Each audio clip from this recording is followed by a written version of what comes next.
环球大战线深入世界最前线，全球各地的观众朋友，大家好，我是叶思敏。今天节目一开始，我们先欢迎我们的到场来宾陈立伟、孙大千委员。大家好。台大哲学系教授苑举正老师。思敏好，各位观众朋友，大家好。资深媒体人彭华干哥。思敏好，各位晚安。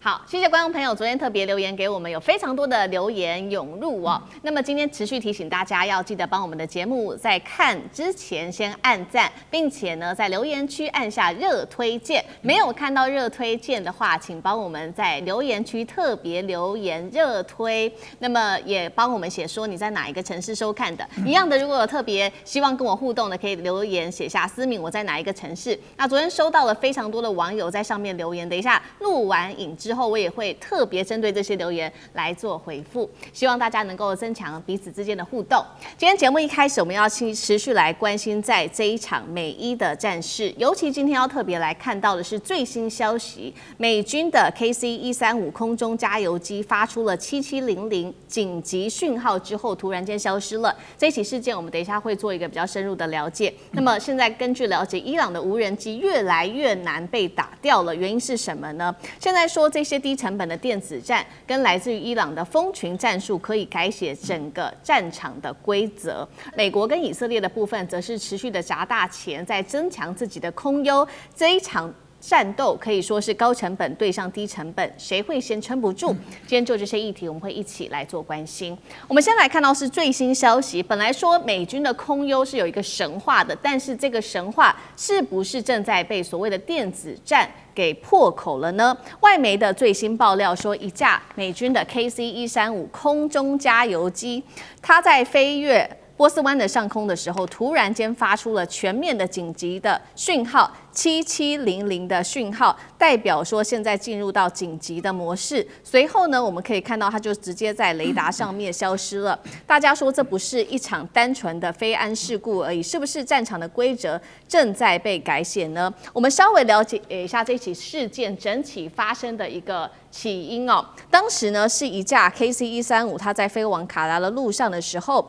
在飞到伊朗的海域的时候，我们看到是突然间受到了严重的一个干扰哦。正在发生的事情就是在这个海域，伊朗的海域这边发生了大规模的 GPS 的干扰讯号，到底怎么回事呢？来自于印度媒体的报道说，这个就是伊朗的电子战，而且这个电子战正在被实战化。特别专家分析，伊朗现在的优势早就已经不是传统的空战而已了，关键之一就是我们刚刚特别提到的电子战，而现在伊朗更是搭配了它的沙特德无人机，被视为穷国版的精准打击神器。我们要来看一下它是怎么来做打击的呢？起飞的时候它是可以用 GPS 定位的，但是它随后就可以把它切换成惯性导航，也就是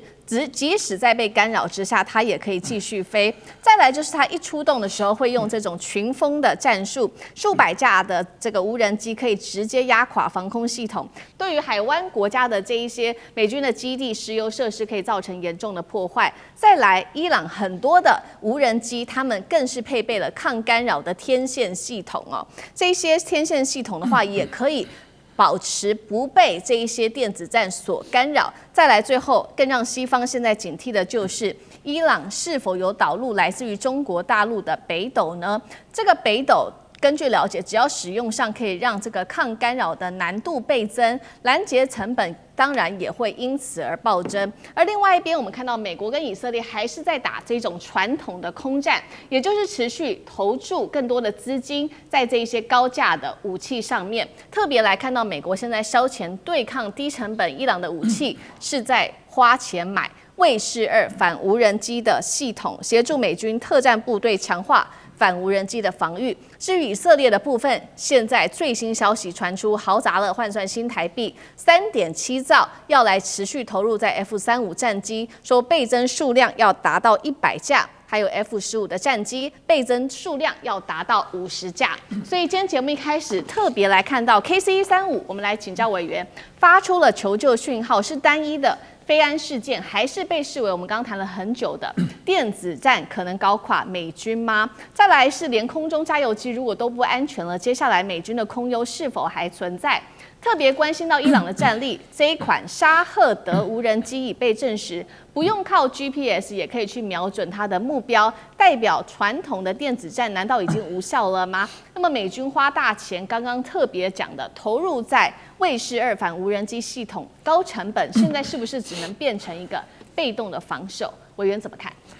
是，我想关于这些特殊的军事装备哦，我想干哥待会儿一定会帮大家做个说明，因为干哥是这个军事装备的专家哦。不过从我的角度来看，其实在这个 KC-135发出了这个求救讯号，然后消失这个事件哦，反映出来了一个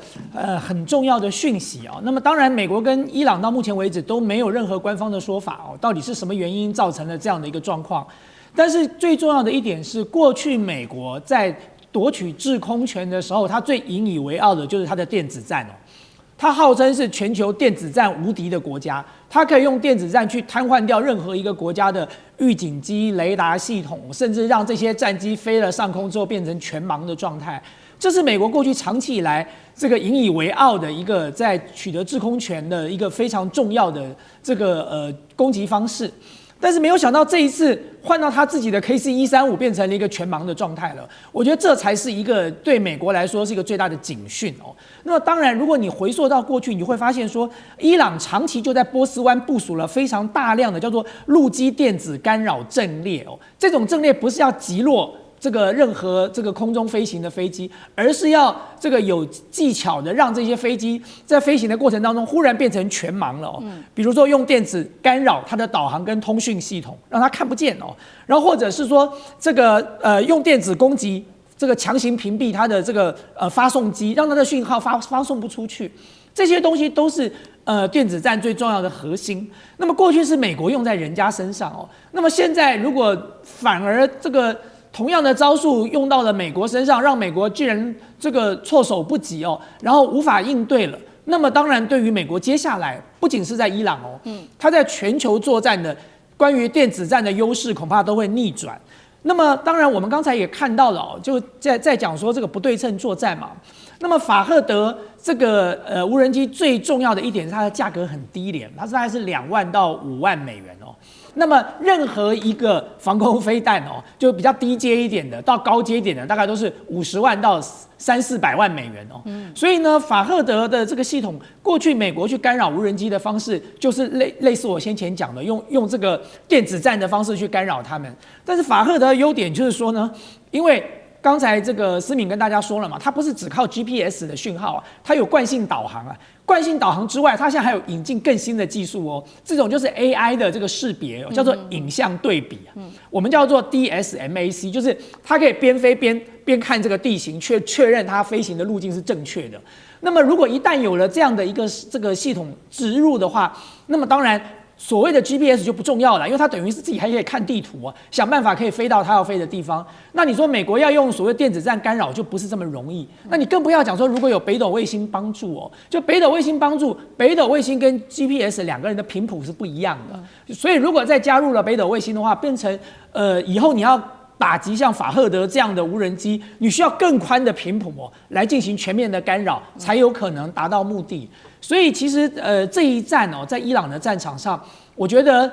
全世界各国都在看美国的军力的消长。那么当然对中国大陆跟俄罗斯来说，这是一个最好的观察美军军事装备弱点的机会哦。那么如果接着发展下去，真的如同我们预料的，这件事情是因为伊朗的设备而造成了这个伊朗的电子战而造成这样的一个状况的话，那么美军就接下来就要提高警觉了。少掉了加油机，要长程奔袭就很难，更不要讲在波斯湾的美军基地都已经被攻击了。那么如果再没有再没有所谓的这个加油机来协助，那么接下来美军的这个战斗机也好，或者是这个轰炸机也好，要在这个伊朗的上空这个肆无忌惮的强行进入，那么恐怕就不是一件容易的事情了。对，我们现在聊了很多，都是在讲这个伊朗它的无人机的群蜂饱和攻击，但是其实呢，更重要的是它还透过这个电子战，特别在技术上，委员特别帮我们强调了，除了有惯性导航之外，还有这种 AI 的识别能力。那现在对上美军的这样子的一个传统的空优，是否还仍具备它的空优呢？再来就是 KC-135这个事件，看哥又怎么看？好，那我们看这架 KC-135神秘消失啊。你会觉得很奇怪，为什么？我跟各位讲，它消失的地点就在荷姆兹海峡的上空，等于是在它的中心点。它在那里是不见的，它在那里不见就太奇怪了。为什么？因为那个地方应该是美国的电子干扰，刚才像大千讲的，最强烈的地方，应该是我干扰你，不是你干扰我，所以我怎么会失联？大家要知道7700的意思是什么意思？7700在这个 ICAO 就是这个全球这个国际航空组织里面，它所代表的意义是发生重大危难，但仍然可控。也就是说，不是说我现在马上就要解体了，干嘛？7700代表说我们现在可能有重大医疗危机，有人心脏病发，或是飞机上起火，或者飞机故障，但是我现在努力排除，这个就是飞行员他发出这个讯号的意义。但如果是 hijack 劫机，那的代码叫7500，不一样。那所以在这种情况之下的话，他发出这种讯号，实际上你应该还可以由航管，或者是今天由 CENTCOM， 也就是美国的中央司令部来发出指令，他应该怎么做？你至少要告诉他说，因为他们都有询答器，询答器应该都会收到他们最后的位置。可是到现在为止，事情已经发生快24小时，我们没有任何音讯。然后伊朗革命卫队 RRGC 也没有说这是我们干扰的，因为看得出来不是飞弹攻击，不然的话，它的那个求救代码不是7700的那所以这个又不是，那代表是什么？它从雷达屏幕上面消失，代表说它失去了控制，而且很快，快到你没有办法再发讯了。这是什么意思呢？有没有可能是被飞弹攻击？我觉得可能性不大，但是它遭到电子攻击的可能性比较大。也就像那个印度媒体他所讲的说，真正的电子战来了，非常有可能。你为什么？讲句实在话哈，我们先看看北斗卫星有没有可能在这里面有扮演一个角色。我认为是有可能的。为什么？2021年，中国跟伊朗建立战略伙伴全面关系的时候，他们就已经把北斗卫星的 know-how 纳入到他们的弹道飞弹系统里面去了。所以你会发现，为什么见证者无人机或者是伊朗的弹道飞弹打过去的时候，有些被干扰，有些竟然打中了卡达的乌代德基地的美军目标？所以奇怪了，你不用 GPS 吗？你如果用 GPS， 你一定会被我们美军的系统干扰。那你用的究竟是什么系统？其实北斗系统在军用的部分是很神秘的，神秘到没有人知道它的频谱。那所以到底是不是在用这个？我告诉你，外人完全不得而知，你不会知道，他不会让你知道。所以在这种情况之下，他如果是用的北斗系统的话，那你就很难去真正的做干扰。这就是一个伊朗被人家捉摸不定的地方。因为像无人机老实讲一句，像他见证者为什么后来会这么的，就是 Shahed 法赫德这种无人机，为什么他会这么的有效的原因，就是他其实老实讲一句，他就关掉了 GPS。美国有个专家就说，如果你不要被干扰的话，你就干脆不要用 GPS。那不可能，连交战国双方都必须要用 GPS， 因为那个不管是战机或者是海上的船的航行，或者是一般生活，都要用到 GPS， 不可能不用 GPS 嘛。可是见证者无人机它可以不用 GPS， 它用惯性导航，虽然造成了攻击的精度比较差，但是它到最后阶段它还会再打开 GPS。这就是说，在这个他们的无人机的运用上面，一种可能性就是他们用了北斗系统，你不为人知的。第二个，他们使用了惯性导航，再还原到 GPS 的系统。所以说，今天这个KC-135空中加油机的失踪事件，我觉得到现在美国还是讳莫如深。那很可能是遭受到伊朗的电子干扰，我觉得这个可能性最大。好，所以现在看起来这一起事件跟这个伊朗它拥有的技术有关系，不管是惯性导航或者来自于中国大陆的北斗。那苑老师又怎么看呢？我认为这一场战争，请大家稍微注意一下这个地缘关系的纵深啊。首先，第一个的话呢，在美国航空母舰上就是说是原来福特号，现在福特号走了就是说是它林肯号的话，要要离开1000公里以外的话呢，避免被伊朗的弹道打到的时候呢，在这种情况下，对于伊朗要构成真正的威胁，那就是要长程奔袭啊。那么这种过程当中的话，长程奔袭这1000公里来来回回，那以 F-35的战机来讲，它可能要加油2次，所以这里面出现的加油机不但有加油机，还有专门给加油机加油的加油机。那在这种情况之下的话呢，就这场战争，大家听到我们在这个节目中强调被伊朗打掉的美国加油机有多少次？以色列过来也要加油机啊，以色列用的也是美国 F-35啊。你在这种情况下的话，加油机是他们一个取得空中优势一个重要的机构。那如果说美国对于伊朗的空中优势不能够进行攻击，同时地面上又不敢登陆的话呢，那基本上的话呢，伊朗现在做的事情就是要增加大家有这种战争持续的感觉，因为只要战争持续的感觉的话呢，对伊朗有3方面的好处。第一个可以激励民心士气，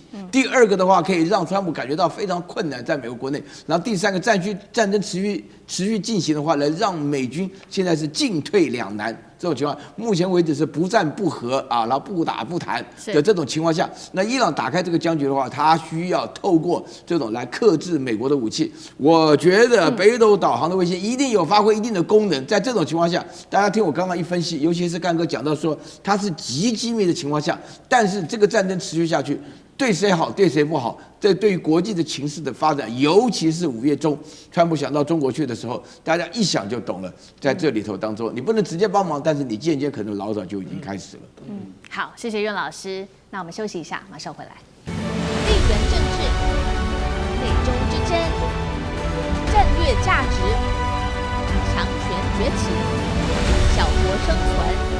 现在与未来洞悉事件走向，掌握世界脉动，全球观点尽在环球大战线。我们持续要关心在这个国际的消息上面，川普呢打牌打出 Uno 牌。结果被网友打脸说他打这个 Uno 牌连这个规则都搞不清楚，怎么回事？等一下我们来持续关心。另外有来自于美国的民调川普是惨败的，被网友他自己痛批说这些民调都是假的。另外他还造谣教宗挺伊朗。永和惹怒了全球，今天就这些议题我们会一起来做关心。那节目开始也跟观众朋友有一个小互动，如果您认为说接下来在期中选举之后，川普有可能被弹劾的话，帮我们在留言写下1；如果你认为不会，川普不会被弹劾的话，在留言写下2，来跟我们一起做互动。好，持续来关心到现在中东的局势，不仅是伊朗看不懂，美国人自己恐怕搞不清楚了。我们看到每一天的讯息反反复复，每天都在变。先来看到国务卿卢比欧说，对于伊朗的军事行动已经结束了。那么另外一边，战争部长赫格塞斯却又说随时可以重启战火，不需要国会的授权。但是美国总统川普又怎么说呢？他认为说美国当前跟伊朗的冲突是一场小型战争，但是他又说了伊朗的在谈判上取得了重大的进展，将会暂停自由计划的护航行动。要知道这个自由计划的护航行动不是也才持续个几天而已吗？怎么突然间在这个时候又宣布停止了，让大家感到非常的讶异。所以现在外界就在嘲笑说，美国现在已经不是战略调整了，整个决策的逻辑都怪怪的，非常的有问题。那外界也解读说，美国现在中东的问题里面可以说是完全进退两难，想收手但是压不住伊朗，但是想要升级去打伊朗，内部又有许多共识是无法达成的。委员怎么看？对，我觉得川普真的是一个很妙的人就是无论如何在什么样的情况之下，他都能够自娱于人就自己觉得很开心，其实也让我们觉得很高兴因为我们就看着就好像在看笑话一样这一点不能不佩服川普了那我要讲的说，他当时在讲所谓的这个什么自由航行计划的时候，我们就一直高度的质疑就如果你只提供导引，然后你又不护航，到底有谁会相信你的导引是准确的？那谁有把握只是因为你的导引就把这个船开过了这个荷姆兹海峡，然后呢冒着可能被伊朗的这个革命卫队攻击的危险嘛？所以其实他原本的这个计划就是行不通的，根本上就是行不通。但是对川普来讲就他为什么要玩这个把戏呢？就是他一直要营造一个胜利的假象。各位知道胜利的假象对川普来说2个关键嘛，第一个关键，荷姆兹海峡要重新开放哦。那么问题是说，在这个伊朗革命卫队持续封锁的情况之下，对川普来说，他又没有办法叫革命卫队撤销封锁，他自己也顺便在封锁。那他要营造一个什么假象呢？反正过了2艘就算是开放了，所以他的这种所谓的自由计划其实很简单，就是这些糊弄几艘，看看有没有几艘可以过，然后呢运气好没有被水雷炸沉，然后呢伊朗又网开一面没攻击，那川普就可以对外说，你看荷姆兹海峡现在已经开放了啊。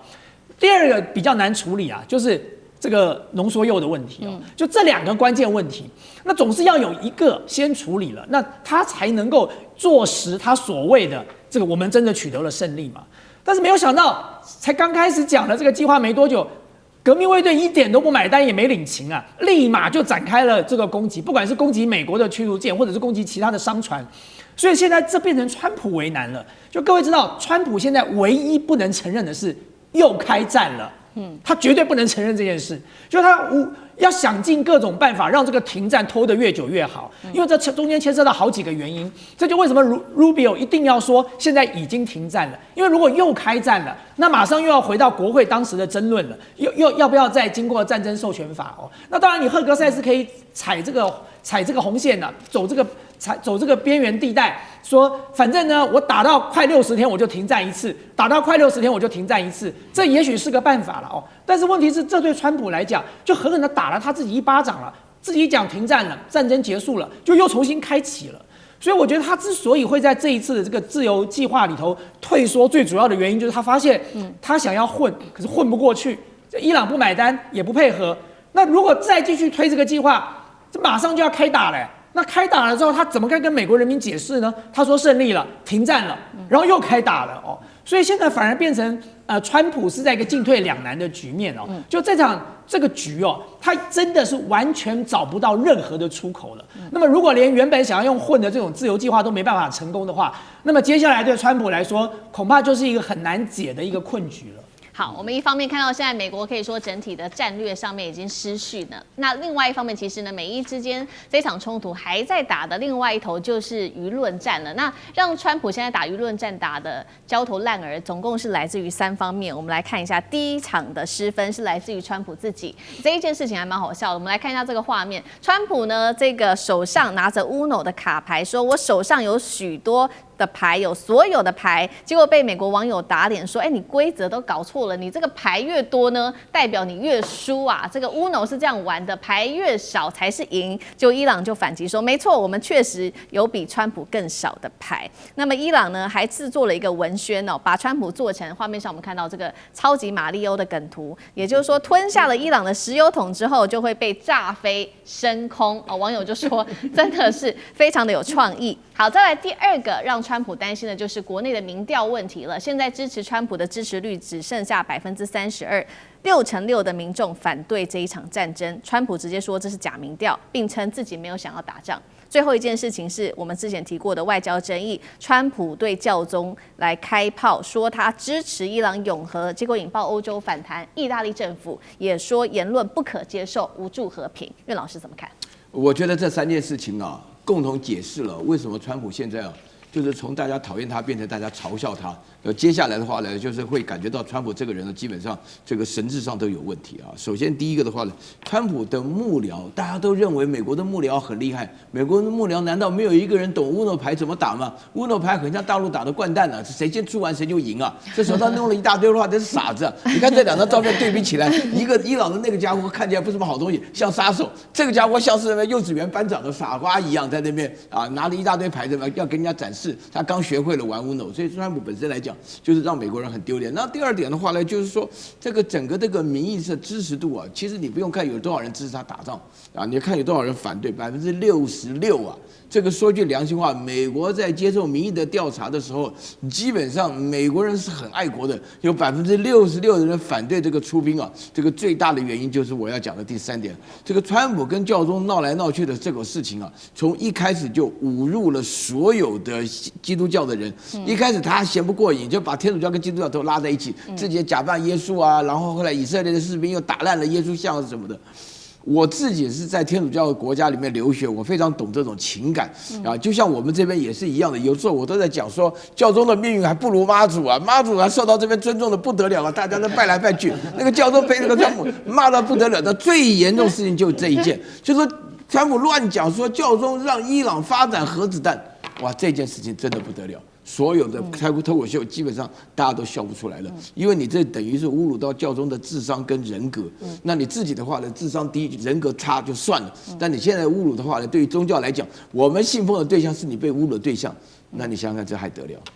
确实哦，所以现在整个欧洲国家，许多的国家也开始集体的反川普呢。那我们看到，确实在外交战线上直接影响的就是这些国家也集体做表态。特别先看到欧洲国家，法国公开拒绝川普的自由计划行动，欧洲也加速要建立自主的安全架构，不再信川普的那一套了。另外就是美国在亚洲的盟友南韩了，拒绝加入美国的护航行动。美国的财政部长直接希望中国能够加入在解决美伊这场纷争上面，并且希望中国加入护航行动。那另外一方面，同样寻求中国大陆帮助的还有伊朗哦。最新呢，这个外长已经启程前往北京了，跟王毅接下来会谈区域安全跟国际局势。而伊朗呢，前几天刚好在这个见完了普丁，现在大家说，可以见了普丁，那下一站是不是就可以见到习近平来加强中伊之间的合作呢？那干哥又怎么看？好，伊朗外长阿拉奇现在人正在北京。我们现在在这个节目进行当中，他人已经到了北京了，然后是见王毅嘛，但是会不会见到习近平呢？这个现在还不能确定。可是你知道他去之前打了3通电话，打给王毅，好忙啊，奇怪。但是王毅打给他还是他打给王毅？一般相信是他打给王毅就是他好像很多话要讲，你知道。然后王毅就都有接他电话，那我们就想阿拉奇为什么那么频繁要跟王毅通话呢？说句实在话，你从贝森特的那个美国财政部长的那个行为，你就可以看得出来，因为他们觉得这件事情要了结真的需要中国来帮忙。虽然那个什么茶壶炼油厂搞得中美关系很僵，对不对？你现在又干什么？你现在又要找我茶壶炼油厂的麻烦？你不是要来访问我？再过1个礼拜你就要来北京访问了吗？你还找我麻烦？所以其实坦白讲一句，在这个节骨眼上面川普最不希望的就是把事情节外生枝，他希望能够好好的跟干嘛？习近平见到面以后，对于伊朗问题，所以贝森特讲这个话是放出消息来，希望中国多扮演一些角色。其实中国已经在扮演角色了，什么角色？请问你前一阵子的这个和谈是怎么样进行的？就是因为巴基斯坦出面，巴基斯坦后面谁在帮他撑着腰呢？就是中国。所以中国 push 他说，来由巴基斯坦你来出面，为什么？因为你出面没有人有话讲，中国出面太直接了，就好像等于是我来当和事佬，来美国伊朗你们通来我面前这样。我跟你讲，不能这么直接了。我跟你讲，这直接不符合中国国家利益。所以说，由巴基斯坦来出面，其实是中国有给他相当的就是支持跟应援，还能够让巴基斯坦说来，你们再来我们这边谈。结果谈得非常好，虽然现在还在各说各话，可是你看美国还没有在打飞弹，没有了嘛？对。那伊朗也没有在搞事情呢，他至少没有再去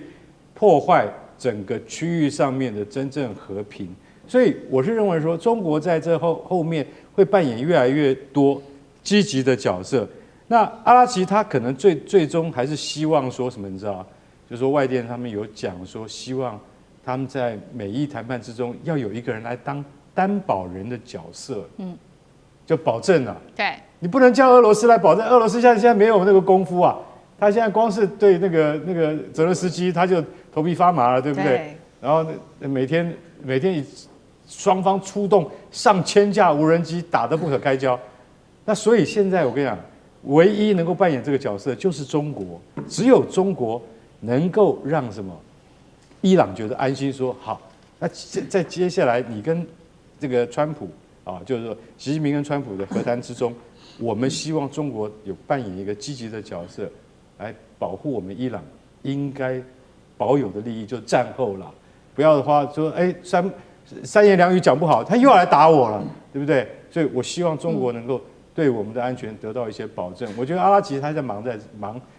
这个东西，所以川习会之中，一定伊朗的问题会摆在最前面来谈。对，而且其实我要建议北京政府当你的敌人正在犯错的时候，你千万不要打断，也不要帮助他，因为大家不要忘记了，现在川普还要求了美国国内的3家企业切断对中国大陆华虹半导体的原料供给哦。美国对中国大陆的打击是没有手软的，在这个时刻，北京不需要大发善心啊。既然你的敌人在犯错，你就让他错到底，最好连地面战争都开打了，那么这个局面就会重新处理了。否则在这个时候，如果中国大陆一时大发善心，心怀慈悲，然后最后倒霉的还是我们自己。对美国来说，它就像一条毒蛇一样，你在这个时刻给他任何的好处跟帮忙，他最后都会反咬我们一口。好，谢谢委员。那我们休息一下，马上回来。地缘政治、美中之争、战略价值、强权崛起、小国生存，现在与未来洞悉事件走向，掌握世界脉动，全球观点尽在环球大战线。军事上面的消息，我们特别来看到的是解放军现在南海秀肌肉。今天我们会做一个比较深入的军事的专题哦，尤其来关注到轰六挂载了鹰击12战巡黄岩岛。另外一方面，美日菲则是联手反成为中国大陆解放军的陪练的一个方式吗？再来，铁线礁现在升温，等一下就这些议题一起特别来做关心，会不会擦枪走火呢？好，先来关心到的是南海现在局势同样在升温哦。我们知道美国呢，它联手了菲律宾跟日本等等的7国，举行了说号称史上最大阵容的肩并肩军演，一共是出动达到了10艘的军舰，总吨位更是达到了10万吨。但是另外一头，我们特别来看到解放军的动作，解放军出来的这些军力同样没有在手软哦。我们看到的是辽宁舰的航母，它特别南下会了这14艘的舰艇在南海进行了演练，包括当中有055大区、052D 跟四川舰等等。特别我们今天要来看到的就是四川舰它的战力了，可以说是有一大的升级。它特别是结合了电磁弹射跟拦阻系统上舰，具备于类航母的一个特性。而且重点来了，10分钟之内可以连射12架。特别是关心在它的攻击11是可以做隐身无人机的，将是未来战场无人机蜂群饱和打击的一个最强的利器了。而我们特别看到的是解放军在黄岩岛周边同样是有所部署的非常多，特别来看到几个重点，包括了轰6挂载了鹰击12超音速反舰飞弹，再来就是歼16挂载了鹰击91巡弋飞弹，还有就是看到还有的2艘的054A 飞弹的护卫舰，包括了巴彦淖尔舰跟它的通辽舰，再来就是056A 的护卫舰、汉中舰等等，一字排开。所以节目一开始特别请教干哥了，大陆在黄岩岛这一头进行的战备军行，是把美菲的这一次军演当陪练，在验证区域拒止吗？刚刚我们也特别聊到了四川舰的战力特别的重要，10分钟之内它是可以连射12架的攻击11的。当无人蜂群的作战能力可以看起来是有多大的提升呢？干哥怎么看？好，如果10分钟之内连射12架攻击11的话，那就代表0762栖突击舰它正式可以成军了。因为我来盘算一下，通常来讲的话，其实如果说你是福建舰的话，应该是40秒之内可以弹射1架战斗机上去。照目前的数据来看的话，那你现在在10分钟之内，你连射12架，就刚跟我讲的40秒发射1架是 match 的。那问题在于说，攻击11不是小飞机。我曾经提过，攻击11这种飞机会让美国都很头大。为什么？美国跟他同级的叫做 X-47B 这个计划放弃了。为什么？这飞机太大太重，而且它是无人机，在美国航空母舰上面虽然验证成功，但他们发现它后续的这些支应的支援的装备以及电脑系统要开发还要再好几年，后来根本放弃，太贵了。攻击11跟 X-47B 是同一级的，还有俄罗斯的同级装备叫做猎人，猎人也一样放弃了，都是在船上用的。只有攻击11，攻击11它现在已经演变成为另外一种无人机，大家都可能都听过，在这次国庆阅兵上面大家都看过，叫做利剑，就是攻击11的提升版。那攻击11它是一个什么样子？它是一个非常巨大，它大到跟战斗机一样大，所以它是一个全能型的无人机。然后最重要的重点是说，攻击11它的发展进程到现在差不多10年，10年之内它要成熟。它跟美国的 X-47B 一样，美国是放弃了，但是它成熟了，这个意义完全不一样。所以它能够这一次四川舰能够发射这么多架，我们很希望能够看到画面。这一点就是我一直常常在诟病的。解放军给我们看看画面嘛。既然你今天有发射成功，就把画面释出给我们看嘛，对不对？老实讲一句，因为这个是属于2栖突击舰第一次使用它的电磁弹射系统去发射攻击型的无人机啊。这句话大家重新再听一遍，就是说这是一个划时代的进步，这是非常大的进步。我发射出去12架无人机之后，它们分别有不同的目标。都在我的在我的第2航舰中岛，就我的第2航舰指挥岛上面来飞控。第1指挥岛是负责航行，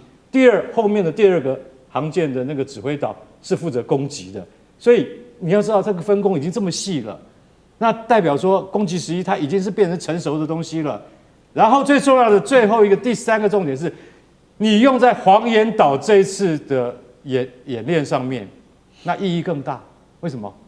我在验证我的攻击机队、无人机队是不是可以在夺岛的战略之中发挥作用。所以你可以看到那个黄岩岛的编队里面，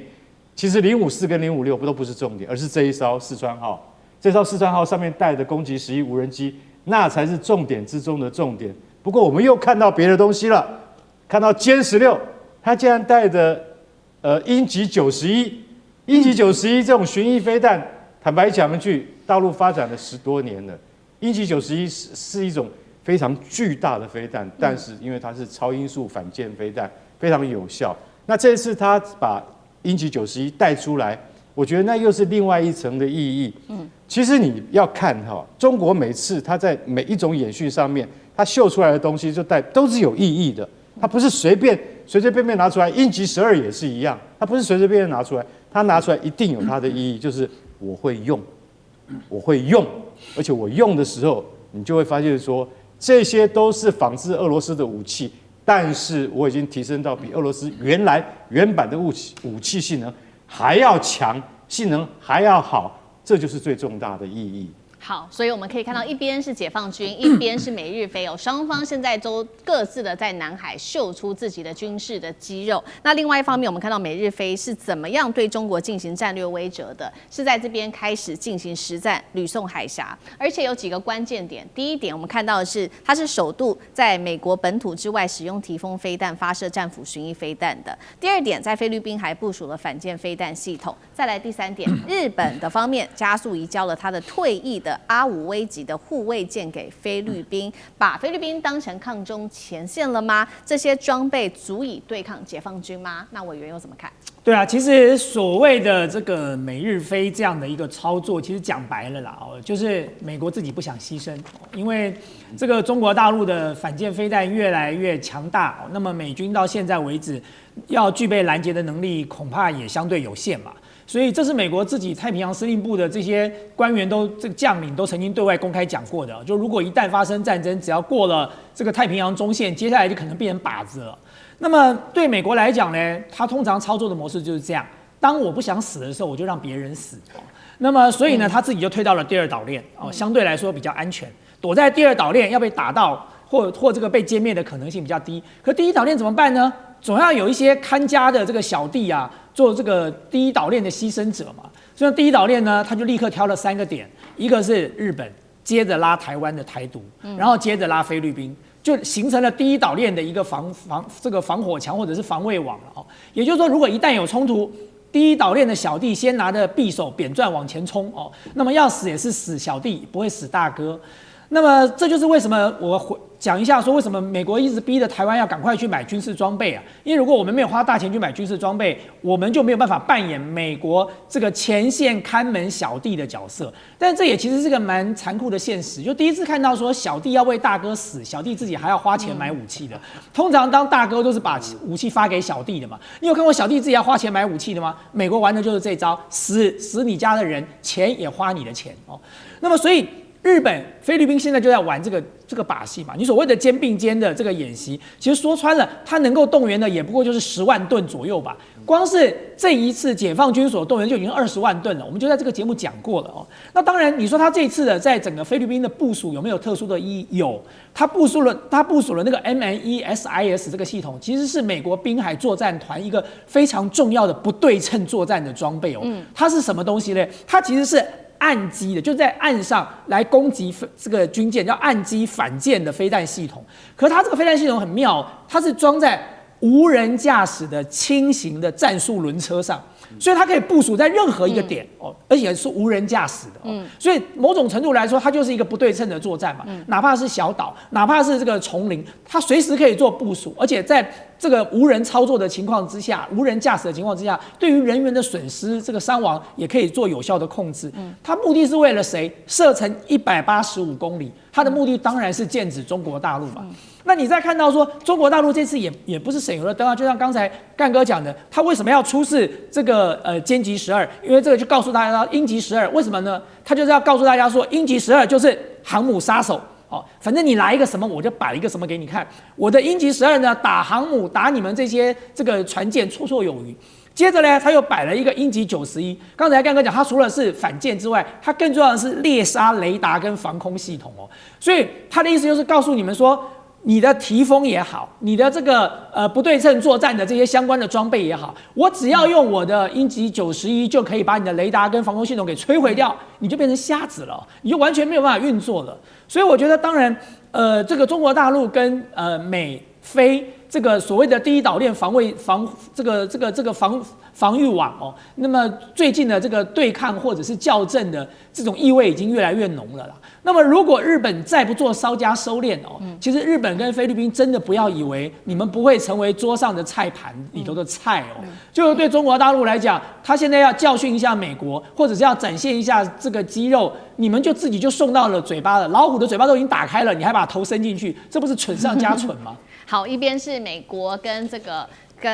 美菲跟中国大陆哦，各自秀肌肉来展开军事上面的威慑，但是确实现在在南海有已经实际发生，而且可能一触即发的这一场冲突是在铁线礁。我们看到是有5名的菲律宾的人员试图要强行登岛，当然了，大陆方面有所反制，海警立刻执法，秀出国旗宣示主权。那么菲律宾也扬言，接下来可能出动军机、军舰驱离4艘来自于中国的科研船。铁线礁持续升温，有没有可能现在最担心的是擦枪走火？因为老师怎么看？啊，这个没有可能擦枪走火啊，这个不太可能。中国要擦枪走火啊，我们的期待就是美国或日本挑一个，甚至不会是这里啊。我倒蛮期待的啊。说良心话啊，为什么就绝对不会擦枪走火呢？首先，第一个，这个到铁线礁上面去的这个5个人呢，因为正如同干哥讲的，一直没有公布实际上的照片。这个是我觉得菲律宾的船跟中国船的话，在大小、在装备上，无论质无论量的话呢，都不成比例。那这5个人的话，是用敢死的这个身份，冲上去以后。拉到菲律宾国想排课，结果没上去，基本上是碰瓷了啊！但这种情况下，因为大陆本身来讲，在那边守得非常紧，我就看到一架那个军事的直升机就已经起飞了，就已经看到这个情况。那个其实在这个南海比较偏北啊，那个就是这个南沙群岛比较偏北的地方，他们的礁都是偶尔会露出来。那菲律宾这5个人的话呢，要赶上去拉个旗子宣示主权，但是这个大陆非常害怕啊！我再强调一个重点，就大家害怕那个，大家记不记得那个仁爱礁有个马德雷3舰那个破船？已经搞了24年了，就是怕这些人一下子不活了，他妈赖在那边搞了个破船在那边又来了啊，所以就基本上给他不会有机会。但是不会有机会的同时的话呢，就制造让他们知难而退啊。大陆的确做到，因为事实上大陆在南海守得严严的啊，就是说也不会有什么任何真正的冲突。那另外的话呢，就是说是这个菲律宾的话呢，一直不断的放风声，就是有关于这个他们出动飞机跟军舰啊，要拦截大陆4艘的这个这个大陆的科研船，我必须要强调，这个科研船里面的名字啊，各方面大家都有，而且实际上这几条船就是固定在南海里面一直做研究的，只是说大陆在做研究的时候，根本没有把菲律宾的监视系统放在眼里。那菲律宾的监视系统在那边的话呢，弄得很没面子，那大家总是要表示一下，因为双方都互称为领海，但是南海基本上的话。我跟大家强调一个国际关系的事情啊，这个国际关系是你讲什么仁义道德都没有用，那就真的是比拳头的。那在这种情况下，那菲律宾跟中国比拳头，他也知道这2件事情，一个是铁线交的，一个是要驱逐中国科研船的，都是碰瓷而已。为什么呢？因为美国跟菲律宾讲，我给你那么多设备，给你那么多装备，给你那么多资源，你给我做点事儿啊！他就做点事。谢谢袁老师，那我们休息一下，马上回来。地缘政治、美中之争。战略价值，强权崛起，小国生存，现在与未来洞悉事件走向，掌握世界脉动，全球观点尽在环球大战线。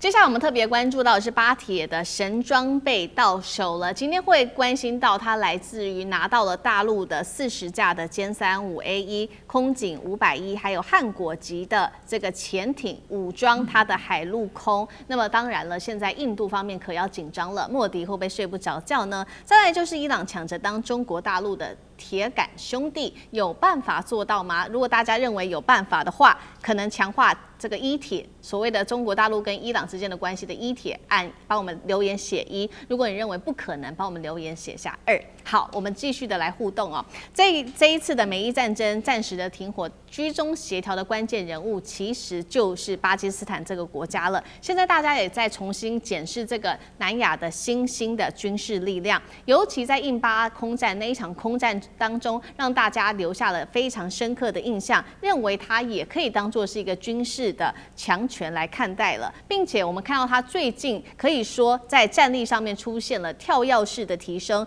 就是因为它跟中国大陆采购了3样的关键武器。这3样是什么呢？我们一起来检视。第一个，中国大陆接下来会出售40架的歼35A1逆中战机给巴基斯坦，能够大幅提升巴国的空战能力。注意了，这是中国大陆这个隐形逆中战机首次的外销，就是给巴基斯坦。第二件事情是接收了中国大陆的空警500预警机，监视半径470公里，能够在巴基斯坦的境内就监视到印度北部的核心的区域。再来就是说，歼35A 如果一旦搭配了空警500，可以让巴基斯坦维持10到15年的一个空中上面的优势。第三件事情是，巴基斯坦向中国购买了8艘汉果级的潜艇，并且在4月30号完成交付了第1架的潜艇，第1艘的潜艇大幅提升了巴基斯坦海军上面的威慑实力。节目一开始特别请教委员怎么看？有了这一些海空的战力，印度还有能力来对抗吗？委员怎么看？我就接着我在前一个题目所提到的嘛，这就是不同的大哥展现不同的风范哦。就是像美国这种大哥呢，他就是要我们去买匕首跟扁钻，用比较次等的武器帮他去守第一岛链，抛头颅洒热血。那对中国大陆这个大哥来讲呢，他希望结交巴铁这个兄弟，他就干脆移转最先进的武器，就算要卖，也是卖最好的军事装备给他。大家一看就知道了，如果你是小弟，你要认谁当大哥嘞？那么回过头来看，这次中国大陆这个卖给这个巴基斯坦或者是移转的技术到底多重要哦？就第一个，当然歼35A1我们都知道，如果巴基斯坦取得了歼35，它等于是在南亚取得了第一批的第5代的逆中战机哦，就是印度的主力战机是上次被打下来的阵风战机，它还是所谓的半逆中战机，它不是全逆中战机，所以等于在空战上，这个在战机的这个数值上，巴基斯坦已经取得了优势了。那你更不用讲说它搭配了空警500，刚才这个思敏告诉大家说，它可以掌握到400。这个掌控半径在470公里吧，对，那它就具备了什么呢？它具备了引导战机远程攻击的能力嘛。这个在上一次的印巴战争大家就看到了，让这个巴基斯坦的战斗机可以让这个所谓的枭龙或歼十可以射后不理。这最主要的原因就是因为你有空警500在上面，那你搭配了所谓的霹雳15的飞弹的话，霹雳15是2阶段的这个燃料哦，所以它的射程可以加倍，所以霹雳15号称可以射到300到400公里，所以因此对方的战机都还没看到你的时候，它就已经被你的飞弹打下来了哦。那更重要的一点是，它移转了这个我们叫做汉果尔级 Hangul 的这个 class 的这个潜舰，它不是只卖它。他卖了他4艘，他另外4艘让他这个巴基斯坦自己建造，他等于是把技术做了移转哦。这个汉果尔级的潜舰虽然是柴电潜舰，可是它具有所谓的绝气推进系统。所谓绝气推进系统，就是说我这艘潜舰可以在水里待2个星期，不用浮到水面上来充电哦。那么因此被这个侦测到的可能性就更低了。那中国大陆为什么要做这件事情呢？坦白讲，我觉得这是中国大陆战略上的一个很大的调整。他看到了这一次荷姆兹海峡的状况，他清楚地理解到。这个在地球上，由于地缘关系的这些重要水道这个航道对于一个国家的生存的重要性了。所以对中国大陆来讲，它长期念之在之的就是这个马六甲海峡被对手掌控。可是各位如果看一下这个世界地图中国大陆打造了中巴经济走廊，现在在打造中巴铁路，接到了瓜达尔港。光靠中巴经济走廊跟这个中巴铁路，中国大陆就可以避掉了马六甲海峡所以呢，我认为中国大陆这次全面的武装巴基斯坦，其实最主要的原因就是让巴基斯坦成为它真正的战略伙伴，然后把中巴经济走廊跟这个中巴铁路变成一旦马六甲海峡被封锁的时候呢，不至于让中国大陆其他的货运全部被拦截下来。好，我们看到大陆再次的武装这个巴基斯坦，也让巴基斯坦成为现在南亚非常重要的、大家会特别关注到的一个区域军事强权。那其实巴基斯坦除了来自于中国大陆的帮助，现在说其实还有另外一个重要的国家，就是沙烏地阿拉伯。双方已经正式签署了这个战略共同防御协定，一方遇袭就要来做共同的防御。另外呢，巴基斯坦大手笔买武器，根据了解，这个钱所有的资金就是来自于沙烏地阿拉伯。那现在看在眼里，这个巴国变强了，最担心的就是巴基斯坦的死对头，也就是印度了。印度当然想办法增强自己的实力那最新消息，它是跟俄罗斯互相签署了相互后勤支援协议。接下来双方会可以共同享有的就是军事基地、港口、机场关键设施，还可以互相派驻5艘的舰艇，最多准许临时部署3000名兵力在对方的这个境内。印度执政党说，这个协议可以让敌人彻夜难眠，会不会成为巴基斯坦、印度接下来是成为下一个火药库吗？那岳老师又怎么看？我先要强调巴基斯坦的叫铁杆，就是说我们北方话讲的换铁弟兄就是说当成这个军事上联盟弟兄。但这一次3种机器歼35这个歼35A 嘛，就是一就是出口的意思，然后这个空中预警机。还有这个地底下的潜艇，这个都是最先进的装备。那个巴基斯坦能够拥有这些武器的话，其实纯粹是要大陆要面对中东的机会，所以说不得不佩服就是巴基斯坦跟这个沙特签的这个协防条约里面的话呢，大家知道吗？这3批武器合起来的话呢，将近130亿美元呢。巴基斯坦自己的外汇存底才120亿他就是基本上就是抽个 commission， 沙特跟这个卡达付钱他哪有这个钱那沙特现在的话就没有理由跟中国买武器，你买这么先进的武器，那美国讲那你要干嘛那个这边，所以巴基斯坦刚好扮演这个白手套。这3件这个大家要了解，巴基斯坦乐着去把整个中国的装备，不是只有这个很先进的，连那个中械师里面都带去13000多人，都放在沙特里头，要干什么呢？就摆在那边，让你就不敢乱动嘛，也是压住。大陆跟伊朗的关系的话，跟巴基斯坦还是不一样的。但是印度这边情况下，我觉得印度跟俄罗斯签这个约。我老早就讲过这个去年的5月7号到现在，印度起码掉20年了，根本起不来了。打仗是要靠人的啦。那印度本身来讲的话呢，阅个兵什么的都搞一大堆摩托车转来转去的，那个像风车一样，那管啥用呢？你现在感觉到很紧张现在的话呢，巴基斯坦是根本没有心情管印度在干嘛，理都不理啦。现在巴基斯坦也要借这个机会，因为巴基斯坦原来就是穷。弱被印度欺负，那现在不穷了，也不弱了。不穷是因为有油国支持，不弱是因为有中国的武器。但巴基斯坦现在怎么会看上印度呢？对不对？所以说这个情况看得非常明白对，所以看在眼里，这个巴基斯坦的崛起，让这个现在正在打美伊战争的伊朗开始重新思考说，过去呢他们在各个国家之间都保持一个中立的态度是不太对，是不是更加的应该要靠拢中国大陆或俄罗斯，以免再次的确保这种安全的保障？所以最新提出是否将国家的一部分抵押给中国，达到如今巴基斯坦现在可以有的地位。那确实，中伊过去在合作上面，主要我们看到，除了我们谈了很多的军民两用的这些物资之外，还有就是石油。那这场冲突之后，会不会伊朗重新考虑它的这个国际关系跟中国大陆的关系？干哥怎么看？对伊朗，其实我跟你讲就是伊斯兰教，他们不会说，哎，我跟你结盟，或我把你当大哥，那是南韩才会干的事情，对不对？所以伊朗你看他怎么可能说啊，我们向俄罗斯靠拢，或向中国靠拢，就是他们的民族性不是这样。可是革命卫队最近的内部会议就说，我跟你讲，我们在跟美国的抗争之中，就是没有这样子的盟邦来帮我们啦，我们才会输啦。所以说我们是不是策略要调整一下？我跟你讲，伊朗其实他在1987年，就40年前哦，曾经有一个机会可以这样，可是后来不知道是不是因为何梅尼阻止，你知道吗？因为那个时候美元断了嘛，对不对？1979年的那